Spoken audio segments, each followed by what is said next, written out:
Olá pessoas, espero que estejam todos bem. Seguindo aqui com as nossas aulas de Sociologia Urbana, chegamos ao segundo vídeo, com barulho de avião ao fundo.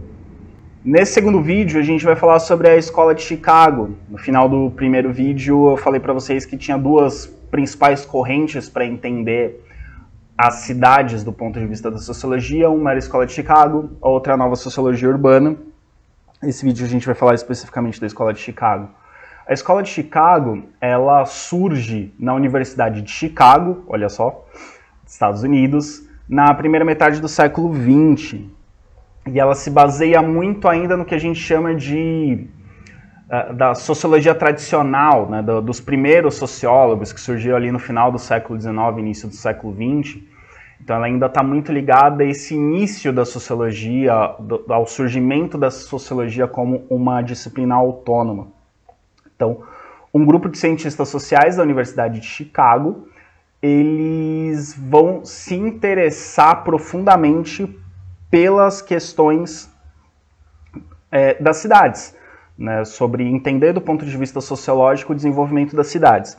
E eu não anotei aqui no slide, mas vou comentar com vocês, que não é por acaso que um grupo de cientistas sociais de Chicago vai se interessar pelo desenvolvimento das cidades. Assim, a Escola de Chicago talvez tenha sido a primeira grande corrente sociológica, a primeira grande escola sociológica a se interessar pelas cidades. Não que outros sociólogos, já desde o final do século XIX, nós temos sociólogos interessados pela sociologia das cidades. Mas a primeira grande escola, o primeiro grande grupo de pensadores a se dedicar às cidades é a Escola de Chicago. E não é à toa que isso tenha acontecido em Chicago, porque Chicago é um dos grandes exemplos de crescimento absurdo de uma cidade. Entre o final do século XIX e o início do século XX, nós temos duas cidades que são talvez os dois maiores exemplos do mundo de cidades que cresceram muito rápido, que tiveram processos de urbanização e de crescimento muito rápidos. São essas cidades, Chicago e São Paulo. São duas cidades que em poucos anos tiveram aumentos muito expressivos de sua população e de sua urbanização.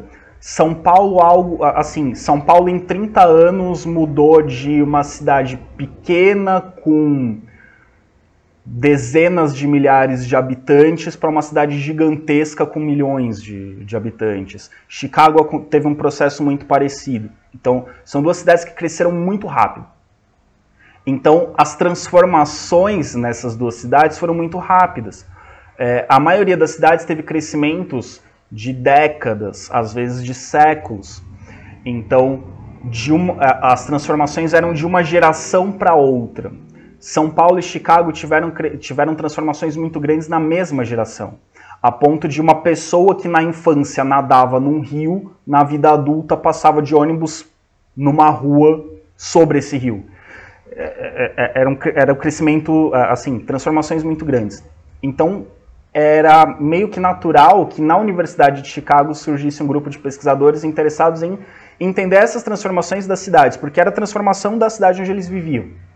Então, tem essa ligação, né? Chicago é um grande exemplo de crescimento impressionante de uma cidade, de transformações muito rápidas. Então, é por isso que na Universidade de Chicago vai surgir toda uma escola de pensamento, todo um grupo de pesquisadores dedicados a entender as transformações urbanas. O pensamento da Escola de Chicago, como eu disse para vocês, ele ainda é muito inspirado no que a gente chama de sociologia tradicional, nos primeiros sociólogos. E essa sociologia tradicional ainda, que surgiu no final do século XIX, ainda estabelece muitas relações, muitos paralelos entre a sociedade e a natureza. Então é uma sociologia que ainda usa muitas terminologias e muitas teorias das ciências biológicas, aplicando elas à sociedade, né? Ideias como o evolucionismo de Darwin, ideias como pensar a sociedade como um ecossistema, ideias como pensar o desenvolvimento das sociedades como o desenvolvimento das espécies, enfim. Então, ainda tem um pensamento biológico por trás. Então, a Escola de Chicago tem vários pensadores, vários sociólogos diferentes, que têm teorias diferentes, mas dá pra gente dizer que, de um modo geral, todos eles pensam as relações entre seres humanos como relações ecológicas. E aí surge a expressão que ainda hoje é utilizada com um sentido um pouco diferente, mas ainda é utilizada, que é a ecologia urbana. Quando a gente fala de ecologia urbana, não pensem em desenvolvimento sustentável, gestão ambiental, pensamento ecológico, não tem nada a ver com isso, tá? Ecologia urbana seria pegar os princípios da ecologia, que é uma área dentro da biologia, que é uma área que estuda as relações entre os seres vivos, pegar os princípios da ecologia e transportar para o meio urbano, transportar para as relações sociais dentro das cidades. Então não tem nada a ver com relação entre ser humano e natureza, que a gente, quando fala em ecologia, pensa em preservação da natureza, coisa assim, não. Tá? A ecologia urbana é pegar as ferramentas de estudo que a biologia tem para compreender os ecossistemas e tentar transportar isso para compreender as sociedades. Então, entender a sociedade humana como se ela fosse um ecossistema da natureza. Essa é a ideia da ecologia urbana, certo? Então, a gente não está falando de preservação do meio ambiente nem de nada disso. A gente está falando de compreender a sociedade urbana como se compreende um ecossistema. Isso é ecologia urbana. Então, essas pesquisas da Escola de Chicago, dos pesquisadores da Escola de Chicago, eram focadas nas relações dos grupos humanos entre si e deles com o espaço construído da cidade. Então, da mesma forma que na ecologia você vai estudar as relações das diferentes espécies entre elas e delas com o meio em que elas vivem, você vai na ecologia urbana ver as relações entre os diferentes grupos que vivem na cidade entre eles e deles com o espaço construído da cidade, com as construções mesmo, com a urbanização, com os prédios, as casas, as ruas, a infraestrutura. Então, a relação dos grupos humanos entre si e destes grupos com o espaço da cidade. Então, percebam que é bem... Da mesma forma que você estuda os seres vivos na natureza, você vai estudar o ser humano dentro da cidade. É a mesma lógica. Isso que é a ecologia urbana. E também, os estudiosos da Escola de Chicago, eles vão perceber que as formas de socialização que existem no campo são diferentes das formas de socialização que existem na cidade. Então, que os processos de socialização, de interação social, de relações humanas no espaço urbano, ele é diferente do espaço rural. Então, eles também observam essa diferença para falar, olha, o comportamento humano não é igual em todos os lugares. O comportamento humano é diferente no campo e na cidade. Então, esses são alguns princípios da Escola de Chicago. Os pesquisadores da Escola de Chicago, eles vão se inspirar muito num pensador alemão chamado Georg Simmel. O Simmel, a maior parte da sua vida viveu no século XIX, e algumas das suas principais obras foram publicadas ali no início do século XX, ele teve uma grande influência sobre a Escola de Chicago porque ele foi um dos primeiros pensadores, um dos primeiros sociólogos a se interessar pelas transformações da cidade. E o Simmel viveu justamente ali no período da Segunda Revolução Industrial, quando vários lugares da Europa e alguns outros lugares fora da Europa estavam passando por seus processos de Revolução Industrial. Então ele vive todo esse período ali da segunda metade do século XIX, início do século XX, em que as transformações da industrialização estão sendo experimentadas pelas pessoas. As pessoas estão vendo, estão vivenciando o surgimento desse novo modelo de cidade. E é a respeito desse novo modelo de cidade que ele vai se interessar e que ele vai escrever uma série de trabalhos, entre eles um ensaio chamado A Metrópole e a Vida Mental. Esse trabalho, pessoal, ele é extremamente importante não só para os sociólogos, mas também para os historiadores até hoje. E apesar de ser um trabalho ali pensando na virada do século XIX para o início do século XX, ainda hoje ele tem contribuições importantes para a gente compreender as cidades atuais. O Simmel, ele vai então tentar entender como que é esse homem urbano na virada do século XIX para o século XX. Quais são as características dessa pessoa que vive numa grande cidade na virada do XIX para o XX? Um momento de transformações, mudança de modo de vida, mudança de estruturas de lazer, enfim. Peguem as nossas aulas de segunda revolução industrial e vocês vão ver a quantidade de transformações que estão acontecendo no mundo naquele contexto. E ele está vivendo bem nesse período e ele quer compreender, do ponto de vista sociológico, essas transformações. E ele vai observar nesse período, primeiro, um dado óbvio, que as cidades estão ficando cada vez maiores e que as redes de interações estão ficando cada vez mais complexas. Então, as relações que antes eram, as redes de relações que eram simples, basicamente as pessoas se relacionavam com a sua família, com as pessoas ligadas ao seu trabalho e não muito mais do que isso, e com seus vizinhos. Na cidade agora essas relações estão muito mais complexas, às vezes você nem conhece seus vizinhos. Você tem uma rede de relações muito maior, porque você tem a sua família, mas você tem as pessoas que moram no seu bairro, você tem as pessoas do seu trabalho, você tem as pessoas do comércio com quem você lida, e a forma de relação com essas pessoas é diferente. No meio rural as relações são mais próximas, você lida com menos pessoas, mas lida com mais proximidade. Na cidade você lida com muitas pessoas, mas as relações são mais distantes. Então ele vê que essas relações estão ficando cada vez mais complexas dentro do ambiente urbano, porque você tem uma quantidade cada vez maior de pessoas interagindo umas com as outras. E aí ele propõe também, para entender essas transformações, ele propõe analisar as condições psicológicas criadas por essa situação, por essa rede de relações cada vez mais complexa. Então ele vai ter um trabalho muito interessante para analisar do ponto de vista psicológico o comportamento desse homem urbano. E ele chega à conclusão de que essa sociedade urbana que está surgindo ali na virada do 19 para o 20 e que vai dar origem à sociedade em que nós vivemos hoje, é uma sociedade que tem uma contradição. E essa contradição vai ter impactos sobre a psicologia do homem urbano a partir do início do século 20.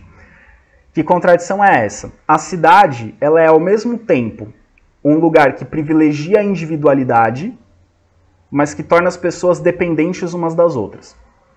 Então ela mistura a individualidade, eu penso em mim primeiro, eu tenho que atender às minhas necessidades, eu tenho que sobreviver, eu tenho que conseguir o que é melhor para mim, mas ao mesmo tempo eu dependo das pessoas que estão à minha volta, eu não consigo viver completamente isolado. Essa é a contradição. Por quê? Quando a gente estudou nas aulas de Revolução Industrial, o trabalho fica cada vez mais especializado. A divisão de tarefas faz com que o trabalhador fique cada vez mais especializado. E a especialização faz com que o indivíduo, a consequência cultural e psicológica da especialização do trabalho é fazer com que a pessoa se torne cada vez mais individualista e individualizada. Ela vai procurar ter a melhor formação dentro do seu trabalho, ela vai procurar ter as melhores condições para executar o seu trabalho, então ela vai pensar primeiro em si, em fazer a parte dela, cumprir a função dela. E ela vai pensar em cumprir a função dela cada vez melhor para que ela tenha um retorno próprio, para que ela receba os benefícios disso. Então é um pensamento individualizado. Eu vou pensar em mim, eu vou pensar em morar no melhor lugar para eu ir trabalhar, num lugar que seja próximo do meu trabalho ou que tenha meios de transporte fáceis para o meu trabalho. Eu vou pensar em ter coisas que vão facilitar a minha vida, a minha locomoção, a minha alimentação, para que eu desenvolva essa minha atividade. Então, pensamento absolutamente individual. Porém, como eu comentei com vocês no vídeo anterior, quem vive na cidade não produz aquilo que consome. Quem vive na cidade não produz a própria comida, por exemplo. Então quem vive na cidade depende de outras pessoas que produzem o alimento, depende de outras pessoas que vão fazer o transporte, depende de outras pessoas que vão vender seus utensílios domésticos, depende de outras pessoas que vão fazer sua roupa e vender sua roupa. Então, quanto mais eu me especializo no meu trabalho, menos outras coisas eu sei fazer. E quanto menos coisas eu sei fazer, mais eu preciso dos outros para fazer determinadas coisas necessárias à minha sobrevivência. Então, se eu sou um especialista na função de apertar parafusos de carros, numa indústria automotiva, eu não vou saber costurar uma roupa. Então eu vou depender de outra pessoa que saiba costurar. E essa outra pessoa que sabe costurar, se ela for especialista em costura, ela não vai saber plantar alface. Então, para comer alface, ela vai depender de alguém que planta alface. Só que a pessoa que planta alface é especialista no plantio de alface. Ela não domina a técnica de cuidar do gado. Então, para ela tomar leite e comer carne, ela vai depender de alguém que produz o gado. Então, as pessoas se tornam extremamente especializadas, e isso leva a um extremo individualismo, porém, a extrema especialização e a extrema individualidade levam à necessidade, ou melhor, levam à dependência de outras pessoas. É essa complexidade que o Simmel observa na sociedade. Nós vemos uma sociedade individualista, porém, que um não vive sem o outro. Então a gente vive essa contradição. Eu penso em mim primeiro, mas eu dependo dos outros. Então essa é uma contradição que existe na nossa sociedade, que o Simmel observa. Outra coisa que o Simmel observa, e isso é muito interessante porque ele observa isso lá no final do século XIX, e isso ainda é um problema e é uma discussão muito presente nos dias de hoje, que é a questão do hiperestímulo. O que é o hiperestímulo? O Simmel observa que na cidade, toda pessoa que vive na cidade, principalmente nas grandes cidades, ela está exposta a um grande número de estímulos o tempo todo. Como assim estímulos? Informações. Informações visuais, né? Estímulos visuais, por exemplo, cartazes, por exemplo, outdoors. Hoje em dia, telões passando propaganda, inclusive no centro de Uruguaiana tem pelo menos 2. Né? Telões passando propaganda, então estímulos visuais, estímulos sonoros. Buzina, sirene, vendedores gritando, oferecendo seus produtos. Nas cidades industriais, o apito da fábrica, o apito do trem, se a gente pensando lá no final do século XIX. Enfim, as pessoas têm muitos estímulos sensoriais, né? Principalmente visuais e auditivos, mas também pelo olfato, enfim, todos os sentidos são estimulados o tempo todo na cidade. Então, as pessoas são bombardeadas com uma grande quantidade de informações.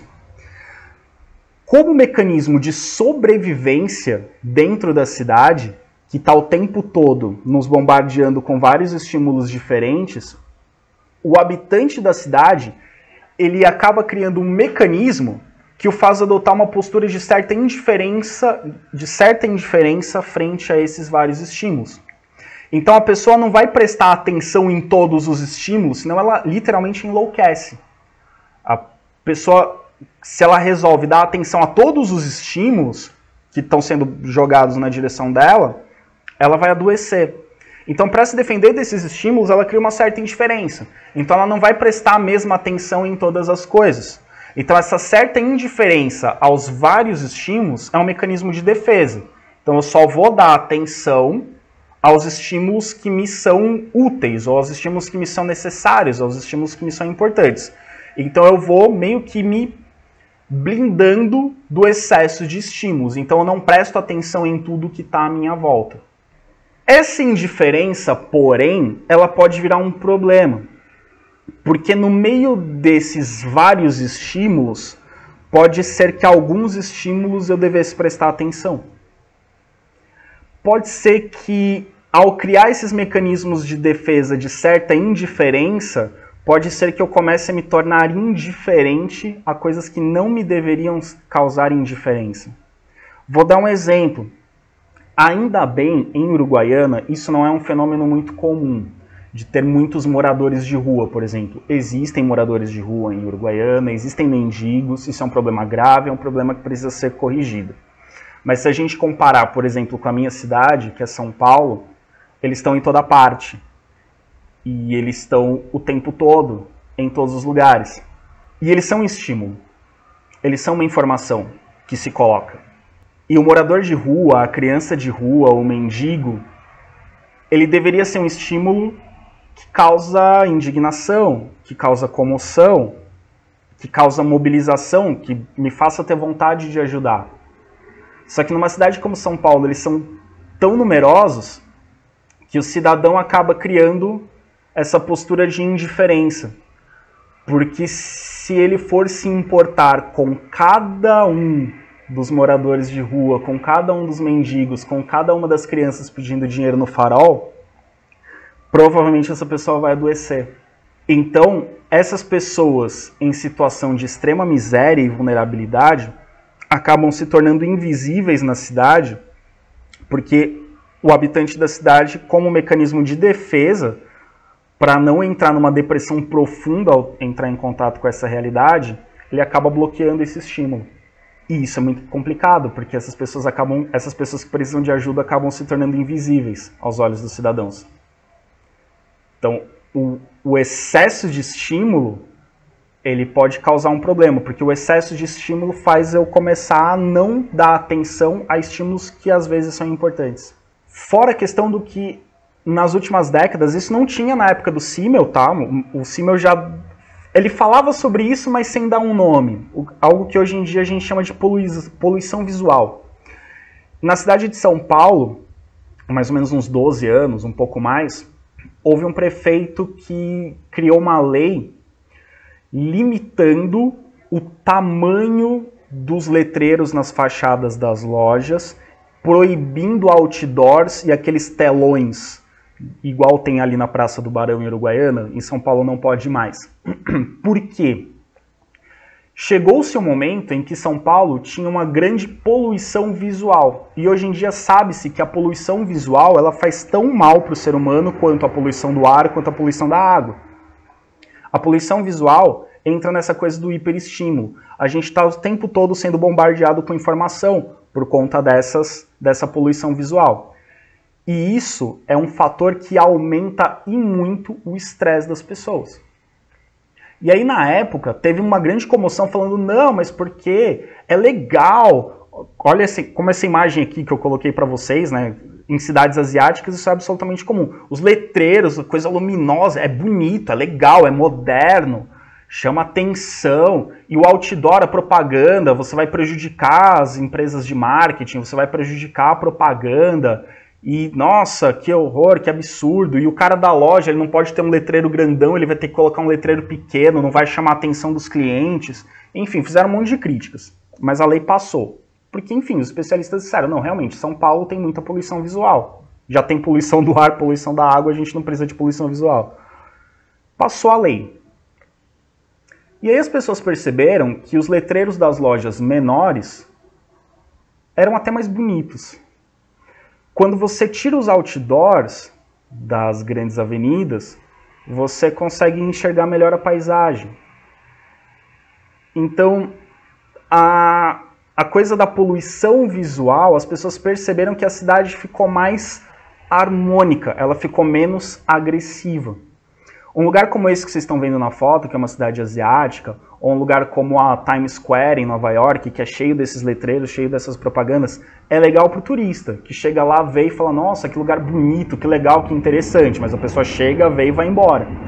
Quem mora nesses lugares, quem passa por esses lugares todo dia, está sendo bombardeado com uma quantidade absurda de informação e isso vai causar problemas psicológicos, isso vai causar problemas emocionais para a pessoa.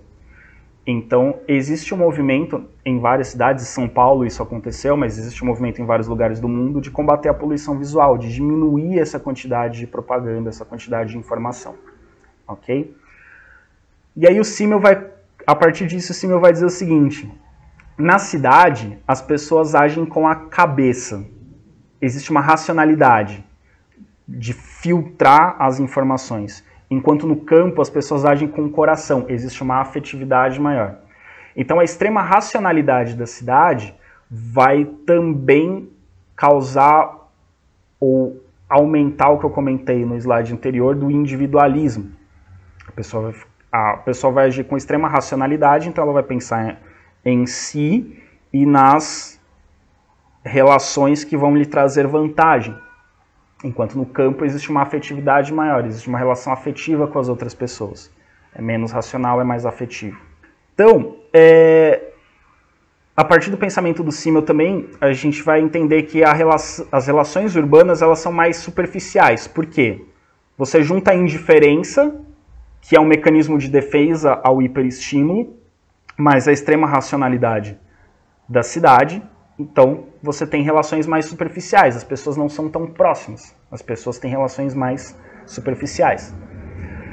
E essas relações superficiais, elas acabam se estendendo para praticamente todas as relações que a gente estabelece na sociedade. São poucas as relações que transpõem a superficialidade. Então, nas grandes cidades, os indivíduos tendem a ser tratados como números na maior parte do tempo. Talvez, vivendo em Uruguaiana, que não é uma cidade grande, não grande como uma grande metrópole, vocês não percebam isso tanto. Né? Vivendo numa cidade como Uruguaiana, talvez vocês tenham relações mais próximas com a pessoa do comércio em que você vai, com os lugares que vocês frequentam. Mas eu vou dar um exemplo que talvez vocês entendam um pouco melhor e que nas grandes cidades isso acaba se espalhando por praticamente todas as áreas. Quando você vai ao banco, por exemplo. Quando você vai ao banco, estabelece-se uma relação entre você e a pessoa que está te atendendo. Nessa relação de superficialidade, quando você vai ao banco, você é atendido por uma pessoa, você não está se relacionando com uma pessoa. Você está se relacionando com um funcionário do banco. O que isso quer dizer? Qualquer pessoa que te atender, pelo menos em tese, vai te atender da mesma forma. Vai te prestar os mesmos esclarecimentos, te passar as mesmas informações, te prestar os mesmos serviços, independente de quem seja. Então, para o cliente, não importa quem está atendendo, importa que ele esteja sendo atendido. Então, essa pessoa, ela deixa de ser um indivíduo, ela passa a ser um representante daquela instituição. Então, na verdade, eu não estou me relacionando com ela, eu estou me relacionando com o banco, estou me relacionando com a instituição. Então, às vezes eu não sei nem o nome da pessoa que está me atendendo no banco. E não faz diferença eu saber o nome dessa pessoa. Não faz diferença eu saber se ela tem filhos, se é casada, se ela dormiu bem à noite, se ela está doente. Não faz diferença. Então, essa é a ideia, essa é a questão da superficialidade. Não faz diferença. Para mim, o que faz diferença é que essa pessoa atenda as minhas necessidades enquanto funcionário do banco, não enquanto indivíduo. E do outro lado do balcão é a mesma coisa. Esse funcionário não vai te tratar como o fulano de tal, filho da cicana que estuda no Instituto Federal. Não. Ele vai te tratar como CPF tal, ou como conta número tal. Nessas relações, nós somos, para o banco, um número. Somos um dado numérico, seja o CPF, seja o número da conta. Então, e mesmo antes disso, quando eu vou ser chamado para ser atendido, ele não me chama pelo nome, ele me chama pela senha tal. Então, ao longo de todo esse processo, eu sou um dado numérico. Eu não sou um indivíduo, sou um dado, um número.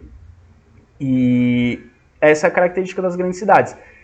E aí é talvez o cruel, não sei, ou seja só uma característica, pode não ser nem bom nem ruim, mas para as cidades funcionarem, para as grandes cidades funcionarem, elas precisam dessa dinâmica de superficialidade e de tratar os indivíduos como dados numéricos. Porque se as instituições, empresas, etc., forem tratar os indivíduos de forma personalizada, elas não vão dar conta, porque é um grande volume de pessoas. Então, as grandes cidades precisam dessa dinâmica para funcionar. E essa superficialidade é o que a característica que o Simmel vai atribuir às grandes cidades da impessoalidade. Nós não somos tratados na cidade de forma pessoal, nas cidades nós somos tratados de forma impessoal. É por isso que, por exemplo, quando você compara, fala-se muito isso de quem mora em São Paulo, que o paulistano ele é mais frio, ele é mais comedido, ele não chega abraçando as pessoas, cumprimentando com um beijo no rosto, ele é mais formal. Porque as pessoas têm relações mais distantes, mais formais. E isso é uma característica da cidade. Porque a gente convive com muita gente. o tempo todo. Então não dá pra gente ser muito próximo de todo mundo o tempo todo. E normalmente quem é de cidades menores já tem uma relação de proximidade, de afetividade maior do que quem vive numa grande cidade. Porque quem está na grande cidade está o tempo todo cercado de muita gente. E não dá para conhecer todo mundo que está à sua volta, porque são milhões de pessoas. Já quem vive numa cidade menor já consegue ter uma relação mais próxima com uma quantidade maior de pessoas, porque tem menos gente em volta dela.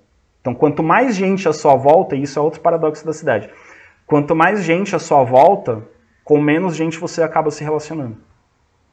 Porque não dá para se relacionar com todo mundo, então você vai escolhendo só poucas pessoas para se relacionar. Pois bem, então, a partir dessas ideias do Simmel, o pessoal da Escola de Chicago vai trabalhar dessas ideias do Simmel, mais as ideias vindas da biologia, eles vão formatar o que a gente chama de ecologia urbana. Então, a ecologia urbana é um princípio teórico, então ela é teórica, ela não parte exatamente da observação empírica. Ela é teórica, ela é uma teoria formulada para se compreender a sociedade.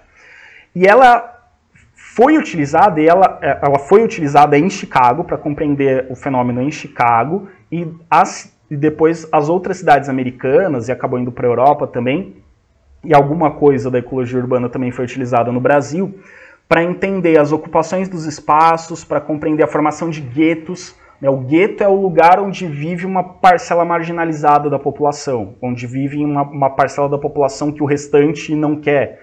Por exemplo, na Alemanha, as cidades tinham os guetos de judeus, eram bairros de judeus em que só viviam judeus porque os alemães queriam excluir, os nazistas, né, queriam excluir os judeus. Então isso é um gueto. A formação de gangues, né, que são grupos organizados e que executam atividades ilegais, e as atividades ilegais entre si também. Então tudo isso a ecologia urbana vai tentar explicar.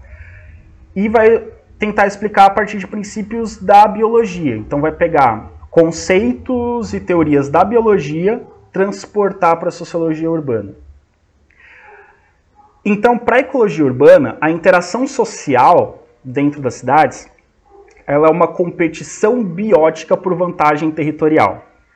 Em outras palavras, as interações sociais são semelhantes às interações ecológicas, as interações entre animais na natureza. Essas interações entre animais na natureza, algumas delas têm a ver com ocupação de território. E a ecologia urbana vai entender que as relações sociais na cidade também são relações por ocupação de território. Quais são as relações na natureza por ocupação de território? Invasão, dominação e sucessão. Então, para a ecologia urbana, as relações sociais dentro da cidade, para a ocupação dos espaços, são relações de invasão, dominação e sucessão. Então, os mesmos processos que ocorreriam na natureza, por exemplo, grupos de animais disputando um determinado território, são os mesmos processos que acontecem dentro da cidade, grupos sociais disputando um determinado território. E aí você tem também as ideias vindas do evolucionismo, da seleção natural, de que o mais adaptado se sobrepõe ao menos adaptado. Então o grupo social mais evoluído vai se sobrepor ao menos evoluído, o grupo social mais adaptado vai se sobrepor ao menos adaptado. Então essas ideias vão meio que se colocar ali no estudo das cidades. A ecologia urbana também vai entender que os grupos que se formam nas cidades, eles são formados por uma base social. Essa base social pode ser étnica, por exemplo, negros numa determinada cidade, negros e brancos, uma base étnica, ou por classe, burguesia, classe operária, por exemplo. E esses grupos conforme vão ocupando os determinados espaços, eles vão formando o que a ecologia urbana chama de áreas naturais ou áreas morais, que vão resultar em bairros bons e bairros ruins. Então, determinados grupos ocupando determinados espaços vão formar bairros com criminalidade alta, por exemplo, bairros perigosos. E outros grupos ocupando determinados espaços vão formar bairros bons, bairros legais, que todo mundo quer morar.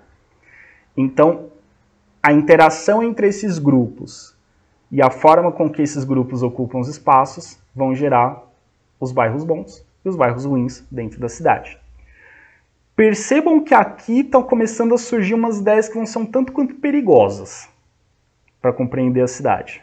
Vamos continuar. Com ideias mais ou menos parecidas com essas, dois pesquisadores chamados Park e Burgess criaram a teoria dos círculos concêntricos. Essa teoria, pessoal, ela é desenvolvida a partir da realidade das cidades norte-americanas. No Brasil, é mais ou menos o contrário, tá? Que nas cidades norte-americanas, os bairros bons estão na periferia. Então, quanto mais periferia, melhor é o bairro. Quanto mais central, pior é o bairro.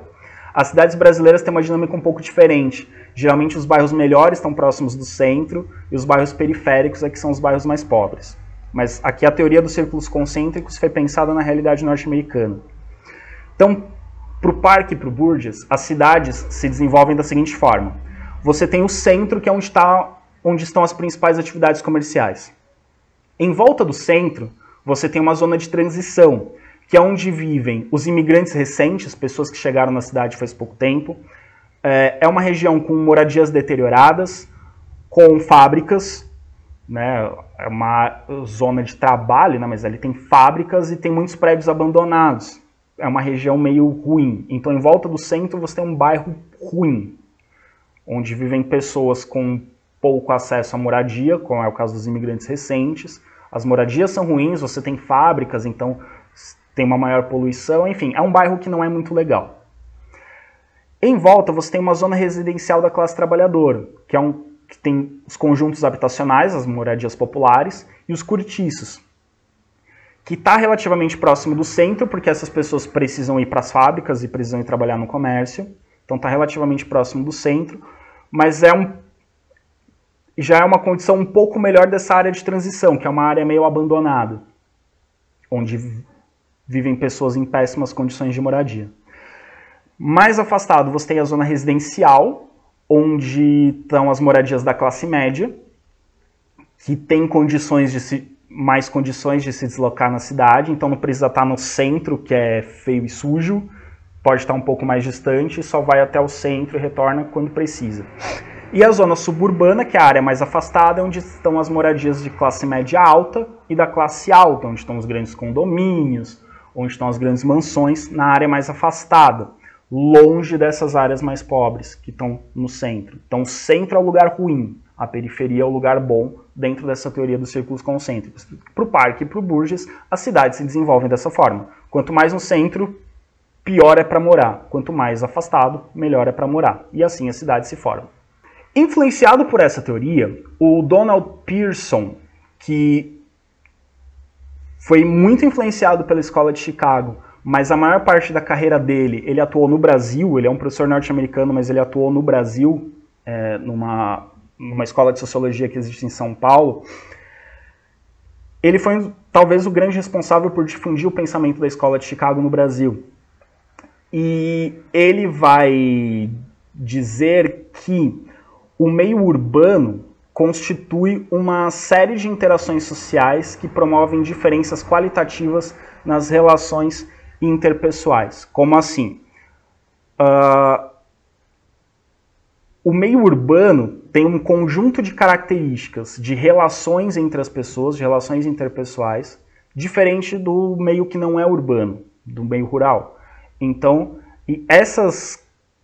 esses mecanismos de interação é que vão determinar a diferença entre a sociedade urbana e a sociedade rural.